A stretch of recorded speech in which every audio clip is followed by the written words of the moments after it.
Hey, friends, welcome to the show. I'm Joe, and today we are talking to a superintendent who took a lateral. We're talking a lateral move when everybody really expected him to climb a little bit higher. He became an award winning children's book author while running a 5,400 student district. And his teachers actually are saying, hey, I think this is the kind of leader that we need right now. Dr. Brad Mason, superintendent of Whittier City School District. Thanks for joining us, friend. My pleasure. Hi, everybody.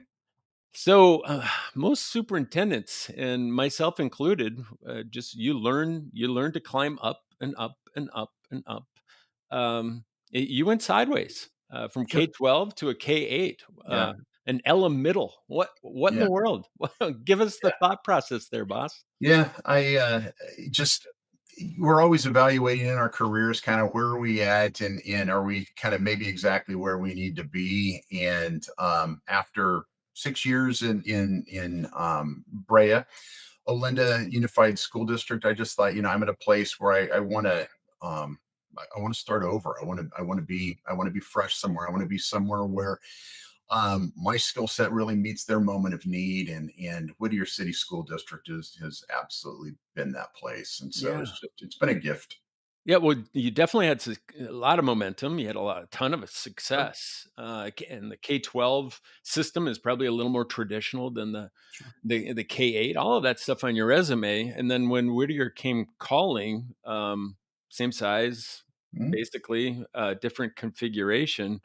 Every career consultant would probably say, "Hold on, buddy boy, you Yeah.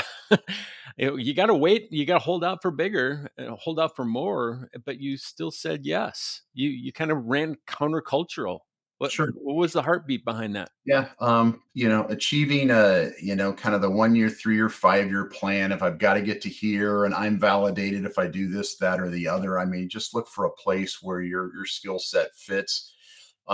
Drop a taproot and make a difference. And Whittier's been that place. And so it's never been about accolades and chasing kind of the norm. As we'll talk, you know, I'm a group of one, and it's been Mm, great for me. mm.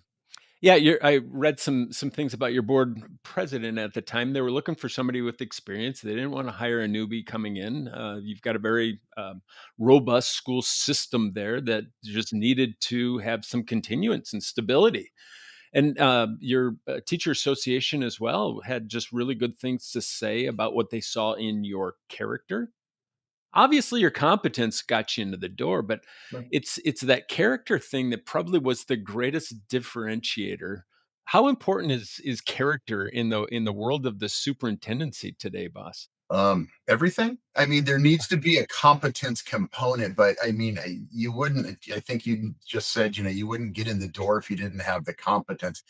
Character, the kind of the who you are when no one's looking. There's just so much that you're being relied on to do the altruistic, the caring, the right thing when push comes to shove. And if you can just look at yourself square in the mirror, just like and know the reasons that you're doing things, and you can point to there for the right reasons and right motivations, things that you're gonna have a high batting average, and you're gonna be successful at the plate again and again and again. And so just stick with what you know and apply it. And your job isn't to please people; it is to serve well. And Yeah, so I can't agree more. do that.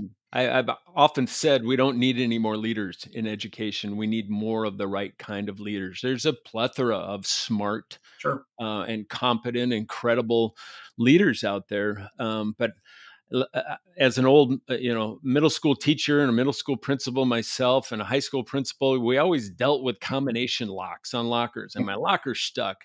I always say the first tumbler on the locker has to be character Yeah. for Yeah. anything else in terms of your influence and your ability to move Sure. systems forward. If you don't have it, you're not moving. You're not moving. Correct. So, I would agree. so you're running this decent sized district now, a bunch of elementary, a couple of middle schools. You got budget negotiations, you got board meetings, you Yeah. probably have a few parent complaints, maybe you got teacher contracts, and you decided to do this side hustle. Yeah, Smack dab in the middle of the chaos of all things, you decide, "You know what? I'm gonna write a children's book." yeah. Yeah, again, life very nonlinear. A buddy of mine who actually owns a publishing company sent me a book that he was working on for somebody else, and he wanted to, Dr. Brad Mason says the book on the back is good for this reason. We never know who those people are that signed those endorsements. And as I started to read, I felt this incredible weight on my shoulders. I'm a granddaddy of seven. It was six at the time. And I started reading the book and realized that this book is going to go in the chubby knuckled hands of a little impressionable reader. And the book wasn't good enough. Wasn't clear enough on a point or on a moral or a takeaway. So I gave him tons of feedback. He wanted a sentence, and I gave him 3 pages. And he's like, "You got a nose for this. Do you want to be an editor?" Absolutely not. And then he's like, "What about you writing it?"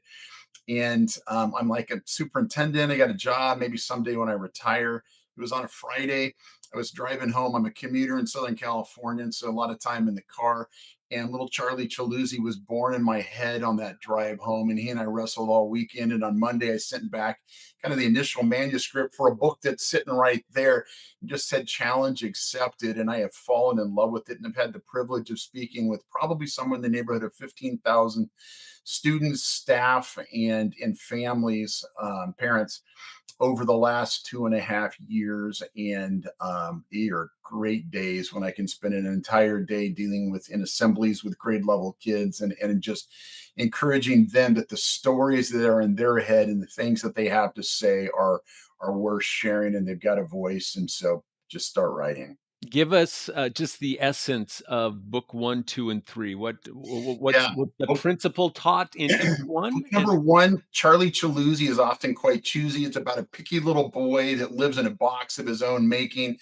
Um, Charlie always seemed to pick things he loved the most. For instance, all he ever ate was peanut butter toast, and it goes on. And then he starts observing the world around him. He starts contemplating the world, and he asks himself, I wonder if I try new things, if my likes would soon expand. And he realizes there's a whole world out there. And as he gains success and stepping out and trying things, he gains confidence and he's off to mm, the races. Book number two, Charlie Chaluzzi Refuses to Snoozy, is about the same little guy, and he does not like taking naps and has it out with mom, but realizes that he does not have the ability to dream and these adventures that occur where he's kind of super Charlie while he takes these dreams in. And so he makes peace with nap time. And then the last one, Charlie Chaluzzi Goes on a Cruise, is by far my favorite because I got to co-write it with my 6-year-old oh my goodness. grandson. I wrote the words, and he researched because Charlie went to the Arctic, or he went to the bamboo forest, or went to the Alps or Australia. He researched with my wife all the important animals and the things. And I told him, if you want to be an author, you've got to seriously understand that a consumer, a reader, needs to see the best possible illustration. So he picked all the things to illustrate the book. And as I worked with the illustrator, that's all Dawson. So, and then, like I said, I got 7 grandbabies. So I am 1/7 of the way done now. I was just And gonna say, how are yeah, you gonna I play am that out? on this for a while.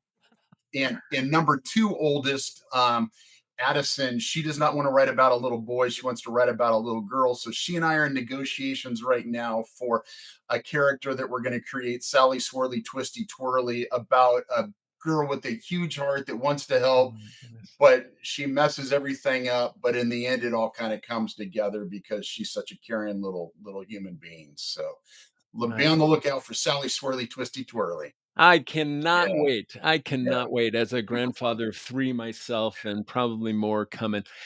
I found this writing later in life as well, but my writing, kinda translated into writing guide books and, workbook workbook Sure. cover, Yeah.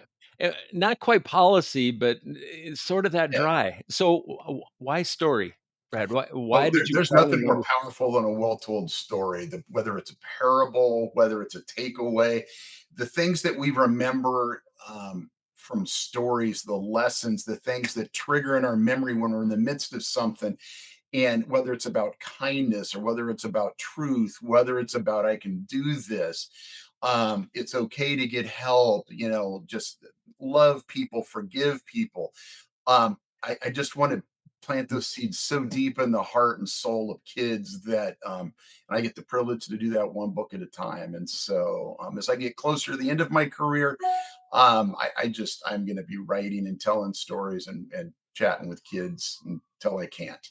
Yeah. Well, most soups that I know have a side hustle of golf or Yeah. maybe wine tasting. Yeah, yeah, and good for them, and we'll sprinkle some of that stuff in, but this other stuff for me is too important when you spend time in an assembly with a kid and then they just you've connected because they just want to come up and they want to give you a hug. They don't even know what they want to say.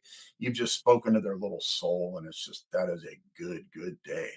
The essence of all of that. It just drives straight to that taproot of somebody who believes in the humanness, Mhm. the humanness of the system. We all work within human systems, and we Yeah, all must be building cultures for our organizations and ensuring coherence, across the organization too. But if we miss out, sometimes we're so busy on culture and coherence that we just forget about the humanness. sure. Even the HR department of, you Yeah, know, we sure. forget about that. But I just see it oozing out of everything that you're influencing. Let's talk about just the relation based leadership that you've been at it for a few years there at Whittier. Yeah, You're bringing on a principal for a day program. Well, that's creating cohesion. It's sure. creating connection. You brought in various people to your system to build that connection. What's the impact of that? Yeah, in my previous district we didn't have anything and we did a state of the schools, and I just thought, that's one way. It's one way communication where you're telling people what you want them to know. I want people to come and find out, and so they weren't doing the state of the schools in Whittier, and they weren't doing principal for a day. And I want to build disciples. I want to build people. I want to build ambassadors, bringing people in. They get a view from the inside so they feel part of the ownership of what's going on. And then if they tell 2 or 10 or 20 people, you're just kind of rippling the impact of what people view of what's going on in Whittier City School District. And I'm strategic in who we ask because Yeah. there are often we had somebody from the Huntington. I want our kids getting into, to museums and spaces that they wouldn't necessarily go into. And I've told my admin staff and anybody that'll listen, I believe kids are often bounded in their dreams of what they want to do and be by what their own experiences are. And so it's a box that is around them. And our job is to build bigger boxes or break the box completely. And so I want to bring people in that invite them for tours of their restaurant and go places Mm, and learn about what they're doing. And we brought somebody from Jet Propulsion Laboratory and talked about the moon rover that she's in charge of kind of directing and doing the research with. And it's just kids need to go home from school just going, wow, there's a yeah. big world out there and I want to be a part of it. Yeah, and, so much of the AI conversations today are not about creating access for students. It's not about creating insight. Mhm. Right, and we've got some amazing people on our campuses that both have access and insight, but also across our communities, and all you're doing is just widening that door to say, Yeah. Come on in." I wanna hear a little bit about your backstory, before we go any further. You wrote something in your opening message to Whittier that just it kinda stopped me cold as I read through it, but you said education was the difference maker, for Sure. you. I grew up in a broken home. Mhm. You mentioned that as well. You had many opportunities, growing up in a single parent home, living in San Bernardino. But so take me back. What was your childhood like, and what happened to make education kind of that difference maker for you? Yeah. I was naturally a curious kid, but school just as it just is kind of laid out, didn't really scratch that itch. And so did enough to kind of get by and so forth. And ended up in middle school and in high school finding some teachers that whether it was the leadership component, whether it was a coach, whether it was a teacher that really just saw something in me that maybe I didn't see in myself. And it's easy if you have some level of ability to just kind of skate and just kind of get by. And it was really, you've got so much more potential, and they kind of helped launch me into the rest of my life. And it's really those people speaking that encouragement, that support, and that challenge into you to just aspire for higher, aspire for more. And yeah, I just they might made a difference in me. And I thought, when I went to college, I just thought, if I could spend my life doing what they did for me, I think that would be a well spent life. Uh, our stories definitely resonate. Definitely. And you've mentioned this word called privilege. Within all of the noise in education, and especially out of the superintendent's office, they have openings, and you can hardly find a wet spot in the pools out there. It's just harder and harder to find people that want to do the work. But when you find somebody that is talking in terms of this is a privilege, being an educator is a privilege. Others would say it's more of a responsibility, and the work is really hard and heavy. But that mindset shift, that privilege, why privilege? You get the opportunity to live up close and personal, and potentially change the trajectory of the life of a child. I mean, Mm, give me something better. yeah. Ugh. I don't know what it is. Yeah. Yeah. Yeah, that mantra. I Hard. mean, It's hard. It's not easy. I mean, I get it. Comes with challenges, and arguably more challenging now than ever before. But also, if not you, who? So get to work. you actually believe it. Yeah. You actually, that's inspiring. It's either inspiring or exhausting for everyone who Yes. works with you. Probably yes and yes. Probably both. Yeah. Probably both. Yeah. And that's what it just attracted me to your story out there, and that's why this show exists, is to show the world, what real life people on purpose and deeply connected, what Yeah. they look like, because I think we're starting to lose what that image Yeah. was and actually still is today. So we're going to wrap up with a something. We already know that you're human, but we're going to do a bit of a lightning round here, and I Okay. like to do this with our guests. So don't overthink this, boss. Okay. Okay, don't overthink it. Give it a whirl. I've never been accused of being, an An overthinker. overthinker. Just a Okay. simple dude, man. Just a simple dude. How about a quote that you live by? Um, I really love what a friend shared with me years ago, and it's I can't hear what you're saying because your actions are speaking so loudly. It's like there's got to be a cohesion. There's got to be an authenticity to you. Love it. A book every educator should read. The Giving Tree. Have spoken to it at multiple sites, and just kind of leadership keynotes and opportunity to share over the last year or so. Love Shel Silverstein, the author, and it's a sweet story of kind of a degradation of you over time as you care for somebody else, the little boy that turns into an old man. But I do it from the perspective of we're in a give environment, and so it's give of your fruit, not of your branches. Your branches are your health, your family, your marriage, or these things. You cannot sacrifice those things for the good of someone else. Fruit when you give encouragement, friendship, forgiveness, mentoring. The moment you give that away, it replenishes, and you can give and give, and it will be unending. But some of those other things, too many people mistake that. Well, I'll get back to that. All whatever, and marriages are by the wayside, and relationships and health are by the wayside. So give of your fruit, not of your branches, the giving tree. Best advice you've ever received. Be prepared for your next opportunity before it arrives. Get the Mm, education, do the thing, get the master's, get the doctorate, take the training, do the studying, and you'll be ready for more opportunities than you even knew that were available. you've mentioned this nonlinear thing to Yeah. life. Yeah, Yeah. that definitely plays well. One word to describe your leadership. I think an equiper. The best thing I can do is find the best people and surround myself and populate the organization with people that see people first and the work second. And it's not an either or. It's the approach. And I need character people that care for others. And when my days are done superintending and I walk away, you don't ever want it to be Brad who, but it can be Brad when. That's when he was here. But we are healthy, we are good, and we are moving forward. I want nothing falling apart when I leave. I just want them to kind of continue to move forward. You do that by equipping the people you hire and then getting out of the way. Folks, he's a multiplier. He is a multiplier. If you were not a superintendent, Yeah, two things. One, the children's author, and it's kind of not the right answer because I'm doing both, but catcher for the Dodgers.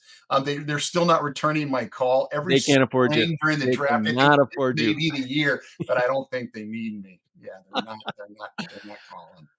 Maybe when you could crouch behind the plate, Yeah. what would the 25-year-old teacher Brad think of you today? Um, you're not going to end up doing what you thought you were, teaching and coaching, but hang on, it's going to be a beautiful ride. Mm, mm, mm, mm. Name an educator that you model yourself after, a I teacher. love stories. I love parables. I love leaving people with things that just stick in their head that they can go back to. No better parable teller than Jesus. He was just a consummate teacher. Amen. Amen. Yeah. Belief that you held 20 years ago that's maybe just a tish off today. Um, that you can save everybody. Um, and that came to fruition my first day as a principal, as a middle school principal, Cope Middle School, shout out. And a teacher stood in the back of the room, arms folded, and he said, "Hey, we're about to get to that point in testing where every kid needs to be proficient or advanced. Do you really think that we can get there?" I thought, man, this is day one. I am on the spot. My answer was this, and this hasn't really changed. Um, I don't believe that every child is going to make proficient or advanced, but I don't know who's not going to make it. So we're not going to give up on anybody. And so it's just that commitment to just doing all we can. There are things that are outside of our control that are going to work out the way that they work out, but it's never going to be because we quit. The influence that we have is more than we could Yep. even ask or imagine at Yeah. times. So, how about a favorite thing about Whittier that nobody really truly understands? Um, Two things. One, if you go away hungry, it's your own fault because this is not a chain restaurant place. This is moms and dads and generational commitment to feeding people and feeding them well. So come to Whittier if you're hungry and you're going to be happy. And it's the second one is that it's not a small city, but it fights for that cohesion and being a small town feel. And people love this place and protect it, and they love their schools, and they just love living here. And it's been a privilege to join them in the final years of my career. Fantastic. What a wonderful commercial for, visit Whittier. There you Visit go. Whittier. Last question, AI versus your most masterful teachers at Whittier. Who Not wins? even close. Who wins? It's a pale comparison. Are you kidding me? AI is a tool. It can do some things. It can do some efficiencies, but it cannot change the trajectory of a child's life. It's a caring adult teacher. It's not even close. It's the relationship. If a kid feels loved, safe, and cared for in your environment, they will learn everything you have for them. Agree. Agree. It's the right chemicals that we put into the system. Dr. Brad Mason and everybody, I just thank you. Oh, Thank you. my Thank you. pleasure. Yeah, here's what I think Brad shows us that education, yes, it is a system, but it's not necessarily about systems. It's about students, right? And leadership isn't just about credentials, it's more about relationships. And if you want to inspire kids, right? That's different than motivating them. You don't just tell them to be creative. You actually model it. You step Mm, out there and go, "Look what I did in my latter years yeah. of life." So most superintendents, they manage districts, but I see that you're building community, sir. Any last words for our people before we split? Yeah, if you've got a heart, you're a caring, compassionate person. Get into the educational industry, and if you were wondering whether educational leadership is a good place to kind of go, I've loved every minute of it, and I would encourage you to just consider expanding your ability to influence others by chasing after this. It's not easy, but boy, is it rewarding. Mm. So rich. That's the show, folks. And you can learn more at, is it whittiercity.net? Whittier City, yeah, whittiercity.net. Go Yeah. Pioneers. Yeah. Peace, friends. All right.